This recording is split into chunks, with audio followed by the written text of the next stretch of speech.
दिखाई थी, तब भी हमने आपसे बात करी, हमारे घर तक आए थे। और ये जो कुछ भी हुआ है बहुत दुखद हुआ है और ये न्याय नहीं, जो हुआ है वो अन्याय है। जिन लोगों ने ऐसा किया है उनके ऊपर जांच बैठ गई और जो इसमें दोषी हैं उनको सज़ा मिलेगी, क्योंकि ऐसी आबादी में सिर्फ एक घर तोड़ के जाना ये न्याय संगत नहीं है।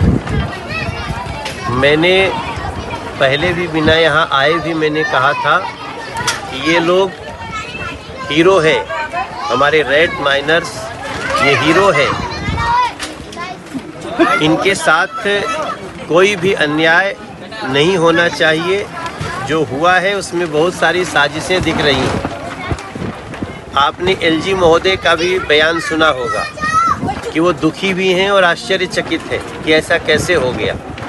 यहीं जब हम अभी आए थे अपने वो कन्वेंशन सेंटर का उद्घाटन करने, वकील हमारे बगल में बैठे हैं, तो एलजी से पूछा किसी ने कि ऐसा हो गया, तो भी उन्होंने कहा कि ये हमारे लिए बहुत दुखद समाचार है और हम इस परिवार को कंपनसेट करेंगे, हम इसकी व्यवस्था करेंगे।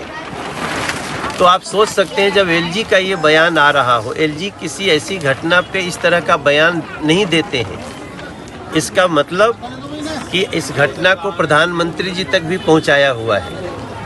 और मैं जो शब्द प्रयोग कर रहा हूं ये अन्याय है, ये मैं यहाँ यानी के बाद कह रहा हूँ।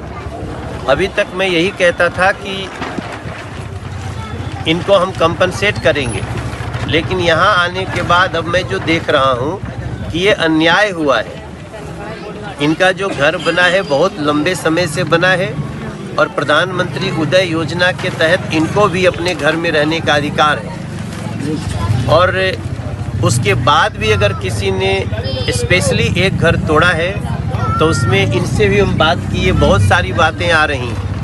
अब हम सारी बातें मीडिया पे नहीं करेंगे, गोपनीयता का सवाल है, लेकिन दोषी जब सिद्ध हो जाएंगे तो वो तो हम मीडिया को बताएंगे आपको। आज जब हम इनसे बात कर रहे हैं तो हम इनको बहुत जल्दी, हालांकि इनको एक समाचार आपको मिला होगा आप सब मीडिया को कि इनको रोहिणी में घर तुरंत सरकार ने व्यवस्था किया, लेकिन हम भी मानते हैं कि जो इतने समय से यहाँ रह रहा है वो कहीं और कैसे रहेगा। दूसरी बात, एलजी महोदय ने स्वयं कहा हम इधर ही इनकी व्यवस्था करके देंगे। आज जब हम ग्राउंड पे आए हैं, वकील से मिले हैं, रेड माइनर अपने हीरोज के सारे हमारे जो 6 के 6 जिनको हमने पुरस्कृत किया था, हमारे लिए बहुत दुखदाई है कि हीरोज ऐसे घर तोड़ के बाहर टेंट में पड़े। हम इंसान हैं, हम इस तरह का दुख बर्दाश्त नहीं कर पा रहे हैं, इसलिए हम इससे ज़्यादा कुछ नहीं कहेंगे। हम बहुत जल्दी इनका घर वापस बसा करके आपसे बात करेंगे। सर, जिस तरह से आपने कहा था प्रधानमंत्री